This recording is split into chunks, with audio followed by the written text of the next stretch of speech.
जितने शुभ संकेत होते हैं, सारे शुभ संकेत कथा में एक साथ हम आप सबको प्राप्त होते हैं। 7 शुभ संकेत बाबा ने बताए हैं कि सुधा साधो सुर तरु सुमन सुफल सुहावनि तुलसी सीता पति भगति सगुन सुमंगल। तो 7 सुमंगल हम आप सबको एक साथ कथा में मिलते हैं। पहला सुमंगल क्या है? बोले सुधा। सुधा का अर्थ क्या है? सुधा का अर्थ है अमृत। अब आप लोग सोच रहे हैं महाराज कथा में अमृत। देखिए वो अमृत कहाँ मिलता है मैं नहीं जानता, जहां मिलता हो जाकर के 2-4 घूंट पी लीजिए। लेकिन ये अमृत कथा वाला अमृत जो जहां यहां मिलता है, इसको मैं अच्छी तरह से जानता हूं।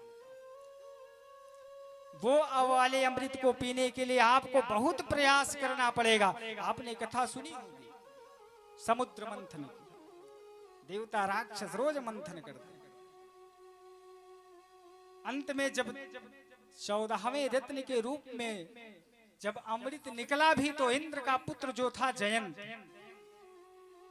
लेकर के भगा। 14 दिन तक उस अमृत को लेकर वो भगता रहा, लेकिन इस अमृत को कोई लेकर भगने वाला नहीं है। वो अमृत को पाने के लिए आपको बहुत युद्ध करना पड़ेगा, फिर भी मिलने वाला नहीं है। लेकिन इस अमृत को पाने के लिए बस थोड़ा सा प्रयास करना पड़ेगा। ये अमृत आपके घर घर तक पहुंच जाती है। जनतन जय हो। ये अमृत को हेरने के लिए हम आप सबको कहीं जाने की आवश्यकता नहीं है।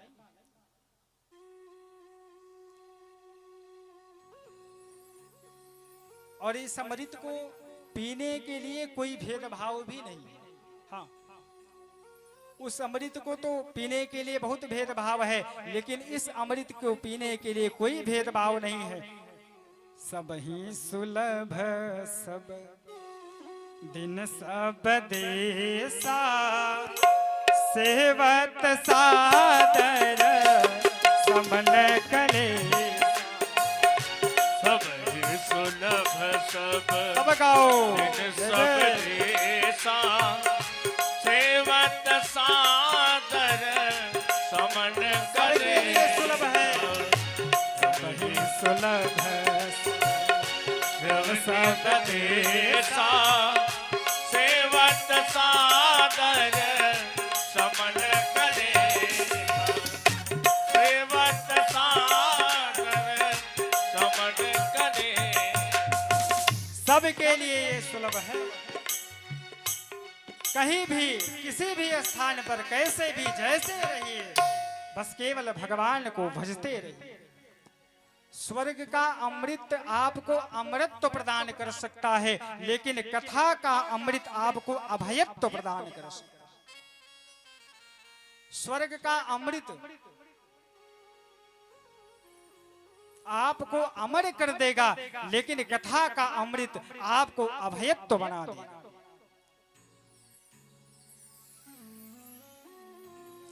स्वर्ग का अमृत आपको दीर्घ जीवी बनाता है, लेकिन कथा का अमृत आपको दिव्य जीवी बनाता है।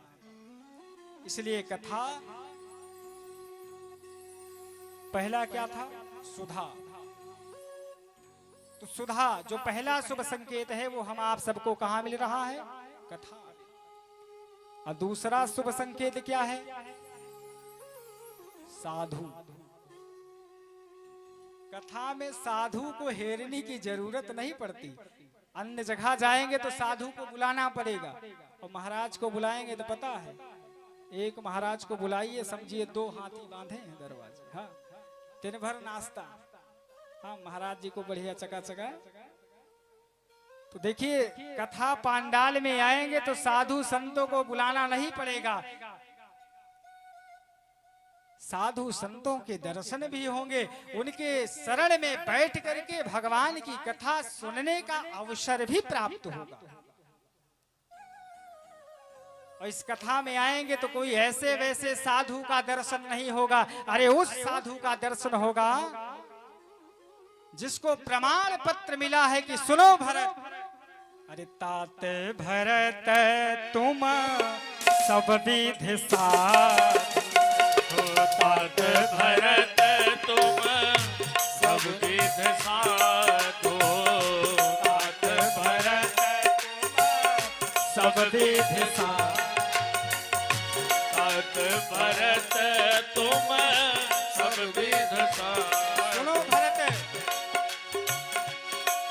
तुम सब प्रकार से साधु हो, आज मैं तुमको प्रमाण पत्र दे रहा हूं। भगवान कहते हैं सुनो भरत तुम सब विधि साधु, सुनो भरत तुम सब विधि साधु, राम चरण अनुराग गाधु।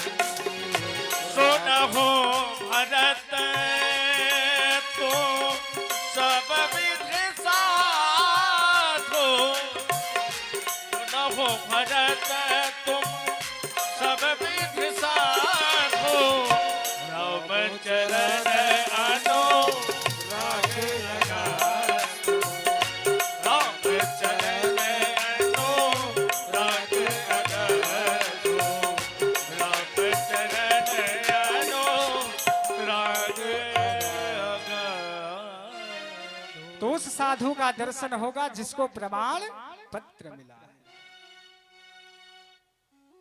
अब आप लोग सोच रहे हैं, देखिए जो कथा सुनता है वह भी साधु बन जाता है। साधु बनने के लिए कोई जरूरी थोड़ी है डंडे कमंडल ले लो तब साधु बन जाओ। हाँ, आजकल तो ऐसे ऐसे लोग हैं, हाँ साधु संत बन करके भी आडंबर फैला रहे हैं। और महाराज